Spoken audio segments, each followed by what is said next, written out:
Всем привет, дорогие друзья! Это второй выпуск серии распаковок, и сегодня мы распаковываем игрушку «Как приручить дракона. Кошмарный пристеголов, Барс и Вепрь». Сегодня я расскажу вам более подробно об этой фигурке, ну а пока что посмотрим, что же говорится о нем в книге драконов.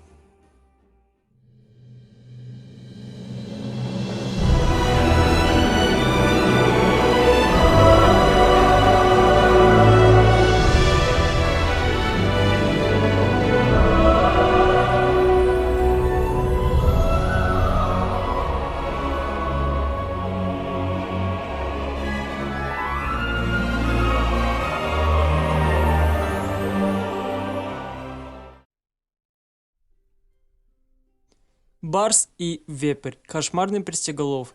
Их всадники — это Забияка и Задирака, близнецы. В мультфильме они, конечно, немного туповатые, странноватые, безумные, но при этом они смогли оседлать этого дракона. Кстати говоря, этот дракон такой же, как и они, абсолютно в точь-в-точь. Просто 4 головы созданы друг для друга, и все немного туповатые, глуповатые и безудержные. Поэтому... Да. Именно эта фигурка от Spin Master «Как приручить дракона» меня интересует тем, что именно у этой фигурки 2013 года выпуска более хорошие детализированные качества. Есть кнопка, которая позволяет движение крыльями, и две кнопки движения головами. У этого дракона каждая чешуйка прорисована по-своему.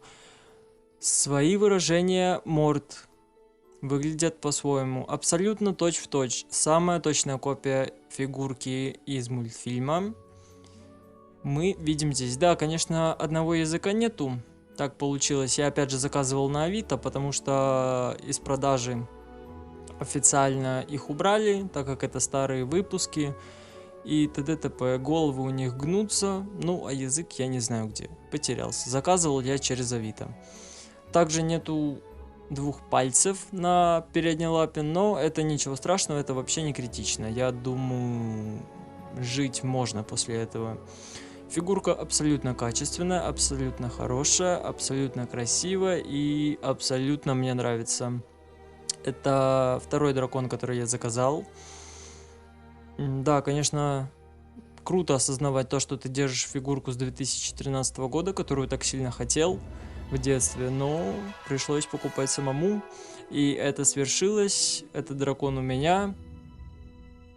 Что еще могу сказать? Одна голова выдыхает газ, другая поджигает искрами, и получается взрыв. В этом и есть строение кошмарного пристеголова. Кстати, крылья у него абсолютно офигительные, офигенские, опупенные. Я не знаю, как еще назвать. Это детализация 100 из 100. Просто каждая чешуйка, каждая прорисовка, каждая дырочка, царапинка. Я не знаю, как это правильно называется, но все же это просто 10 из 10 за старание, за работу. Это достойно покупки. Покупал я около 5000, так же как и Громгильду. Но это того стоило. Это качественные фигурки, которые заслуживают внимания, и